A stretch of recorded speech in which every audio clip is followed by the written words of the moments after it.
Assalamualaikum warahmatullahi wabarakatuh. Di sini saya akan membuat video untuk tugas ujian akhir semester mata kuliah pengembangan media pembelajaran yang diampu oleh Bu Nurul Azizah. Assalamualaikum warahmatullahi wabarakatuh. Apa kabar anak-anak? Semoga senantiasa selalu diberikan kesehatan ya.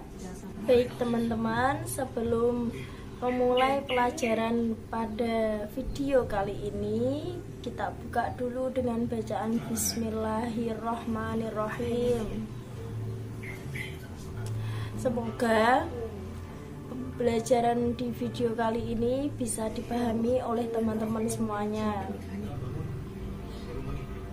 Pada pelajaran minggu lalu, Ibu sudah membahas mengenai Bani Umayyah, khalifah-khalifah yang ada di Bani Umayyah, proses lahirnya dan sampai runtuhnya Bani Umayyah. Dan yang sekarang ini Ibu akan bahas mengenai Bani Abbasiyah. Ada yang sudah baca? Apa ada yang sudah tahu? Coba dilihat, dibuka LKS-nya halaman 25. Oke, baik. Mengenai Bani Abbasiyah, di sini ada beberapa bagian yang akan Ibu jelaskan. Yang pertama yaitu mengenai proses lahirnya dan fase-fase pemerintahan di dalam Bani Abbasiyah. Nanti akan Ibu jelaskan fase-fase yang ada di Bani Abbasiyah. Dan yang kedua yaitu mengenai khalifah-khalifah siapa saja sih yang memimpin pemerintahan di Bani Umayyah dan juga kebijakan-kebijakan yang ada di pemerintahan Bani Abbasiyah.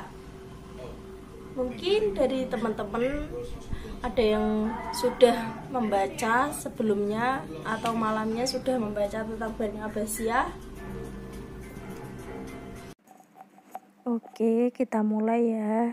Yang pertama yaitu membahas tentang proses lahirnya Bani Abbasiyah dan juga nanti dilanjut dengan fase-fase yang ada di Bani Abbasiyah.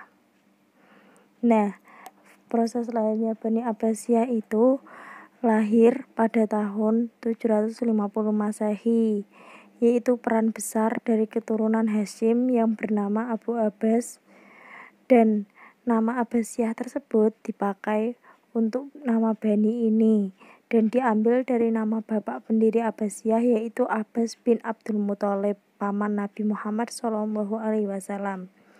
Proses lahirnya Abbasiyah dimulai dari kemenangan Abu Abbas As-Saffah dalam sebuah perang yang melawan Khalifah Bani Umayyah yang terakhir yaitu Marwan bin Muhammad. Abu Abbas diberi gelar As-Saffah karena dia pemberani dan dia mampu memainkan mata pedangnya kepada lawan politiknya. Nah, ini gambaran proses lahirnya Bani Abbasiyah. Yang pertama yaitu tadi sudah Ibu jelaskan, lahir pada tahun 750 Masehi. Kemudian pendiri Abbasiyah yaitu Abbas bin Abdul Muthalib. Kemudian bisa terbentuknya Bani Abbasiyah itu awal mulanya pada saat perang terbuka melawan Marwan bin Muhammad. Sedangkan Marwan itu adalah khalifah di Bani Umayyah.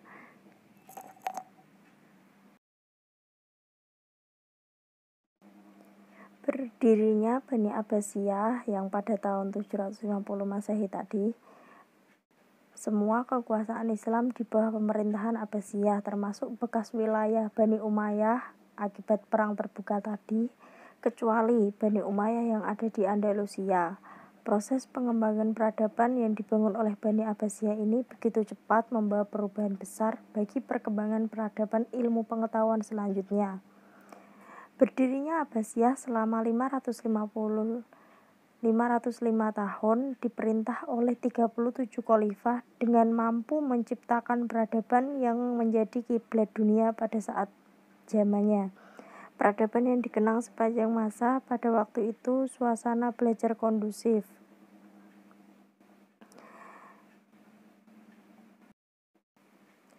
Berdirinya Bani Abbasiyah dengan berani memberantas semua keturunan Umayyah dari wilayah yang dikuasainya Dampak dari kebijakan tersebut dapat dilihat dari suasana pusat wilayah Abbasiyah yang baru menjadi kondusif, dan perkembangan peradaban dapat dikendalikan oleh Khalifah Abu Abbas As-Saffah.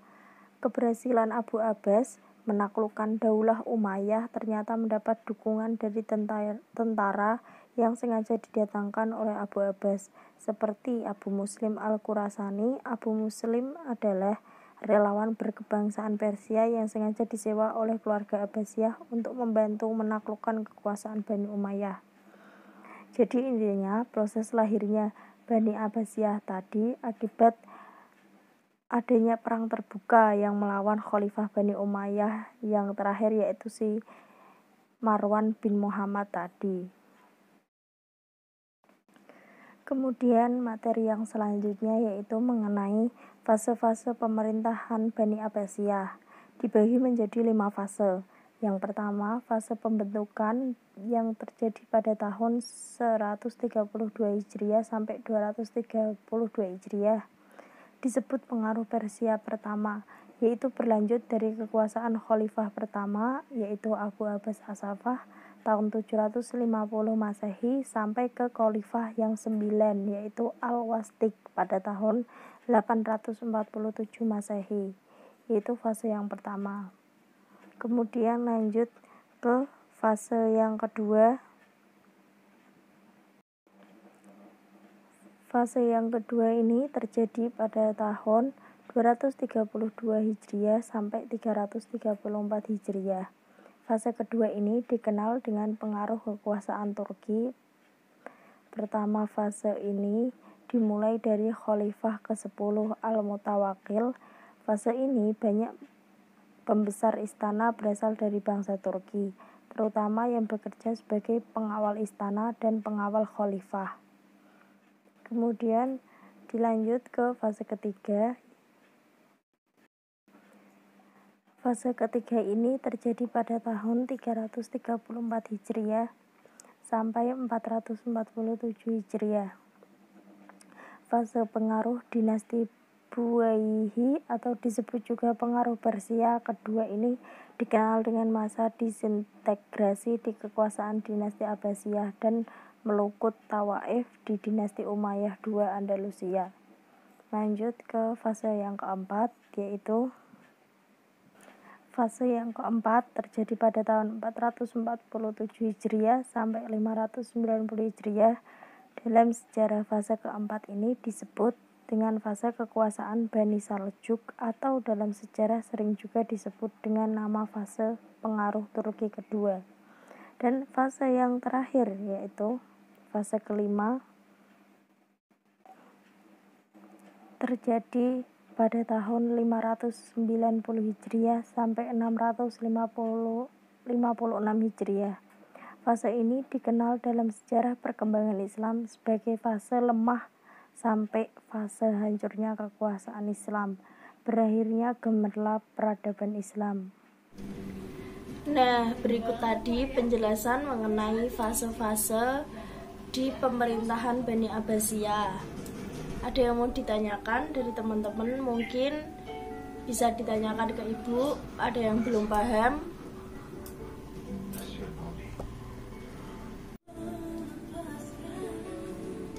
Baik, selanjutnya mengenai khalifah yang memimpin di Bani Abbasiyah. Ada yang sudah tahu siapa saja? Sebutkan saja minimal 3 ya yang terkenal. Nanti ibu jelaskan ke berikutnya. Kemudian teman-teman ada sudah tahu? Baik ya, kita mulai yaitu membahas lagi selanjutnya khalifah-khalifah yang memimpin di Bani Abbasiyah. Di sini ibu tidak jelaskan semua, total ada 37 khalifah. Nah, ini yang ibu tuliskan atau paparkan di PPT ini hanya 4, yaitu termasuk yang mengalami pada masa kejayaan di Bani Abbasiyah. Nah, perkembangan peradaban mengalami puncak kejayaan pada masa Abbasiyah karena peran para khalifah tadi dan kebijakan yang ditetapkan. khalifah yang membuat kebijakan dan khalifah juga orang yang pertama melaksanakan kebijakan tersebut. Seperti Khalifah Harun al-Rasyid dan putranya Al-Ma'mun adalah pembuat kebijakan tentang kewajiban talabul ilmi, dan mereka adalah orang-orang yang sangat cinta ilmu. Jadi bukan hanya mengalami masa kejayaan di masa Abbasiyah, tetapi pada masa mereka pada waktu memimpin juga mereka melakukan kebijakan yang mereka buat. Jadi para khalifah ini tidak hanya membuat kebijakan untuk masyarakat, tetapi dia juga melakoninya. Nah, khalifah-khalifah Abbasiyah yang terkenal yang tidak ibu sebutkan semuanya, sebagian, yaitu ada 4. Yang pertama Abu Ja'far al-Mansur, memimpin pada tahun 136 sampai 158 Hijriah. Dan yang kedua Harun al-Rasyid, yaitu pada tahun 170 sampai 193 Hijriah. Dan Al-Ma'mun 198 sampai 208 Hijriah. Dan yang keempat yaitu pada masa kepemimpinan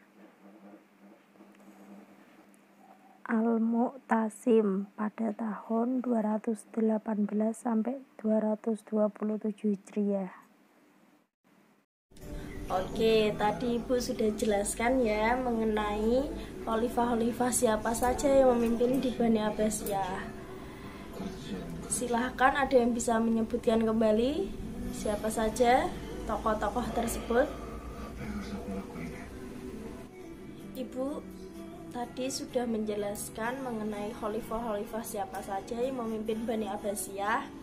Nah, kemudian ada yang bisa mengulang lagi siapa khalifah-khalifah yang memimpin di Bani Abbasiyah? Ya, betul sekali. 100 untuk kalian semuanya. Kemudian kita lanjut. Oke, yang selanjutnya yaitu mengenai kebijakan khalifah di Bani Abbasiyah. Yang sebelumnya kan sudah dijelaskan siapa-siapa saja yang memimpin di Bani Abbasiyah. Total ada 37 khalifah. Tapi yang saya sebutkan tadi, yang Ibu sebutkan tadi hanya beberapa, yaitu ada 4 saja. Nah, ini kebijakan khalifah Bani Abbasiyah yang dibuat, yaitu yang pertama, memindahkan pusat kekuasaan Bani Abbasiyah dari Damaskus ke Baghdad. Yang kedua, kota Baghdad sebagai pusat kekuasaan Abbasiyah dibuka menjadi kota pintu terbuka untuk semua peradaban dari berbagai bangsa masuk. Yang ketiga, yang akan diangkat menjadi khalifah harus berbangsa Arab asli,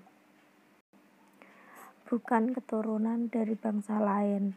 Yang keempat, yang akan diangkat menjadi khalifah harus orang yang cinta ilmu pengetahuan, seperti yang dijelaskan tadi, contohnya Abu Harun al-Rasyid dan juga Khalifah Al-Ma'mun tadi, dia sangat cinta ilmu pengetahuan. Nah, sebelum dia membuat kebijakan pada pemerintahan Bani Abbasiyah, dia juga sudah melakoni hal tersebut. Kemudian kebijakan yang selanjutnya yaitu yang akan diangkat menjadi khalifah harus orang yang dapat mengembangkan ilmu pengetahuan. Yang keenam, khalifah harus dapat mengembangkan aspek ekonomi rakyat dalam masyarakat. Yang ketujuh yaitu masyarakat dapat dibagi menjadi 2 kelompok besar, yaitu kelompok khalifah terdiri dari khalifah dan keluarganya, serta para pembesar dan pekerja yang bekerja di istana. Kelompok kedua yaitu kelompok masyarakat umum yang terdiri dari para guru, ulama, petani, buruh, filosof, dan masyarakat pada umumnya. Nah, tadi sudah dipaparkan ya beberapa kebijakan-kebijakan pemerintahan di dalam Bani Abbasiyah ya teman-teman. Baik, sepertinya materi yang Ibu sampaikan sudah cukup sampai di sini. Bila ada yang bingung atau kurang paham mengenai video penjelasan Ibu hari ini, bisa ditanyakan di lain kesempatan atau di mata pelajaran berikutnya. Apabila ada kekurangan, mohon dimaafkan. Sekian dari Ibu. Wassalamualaikum warahmatullahi wabarakatuh. Sekian video untuk tugas UAS kali ini. Bila ada kekurangan, mohon dimaafkan. Wassalamualaikum warahmatullahi wabarakatuh.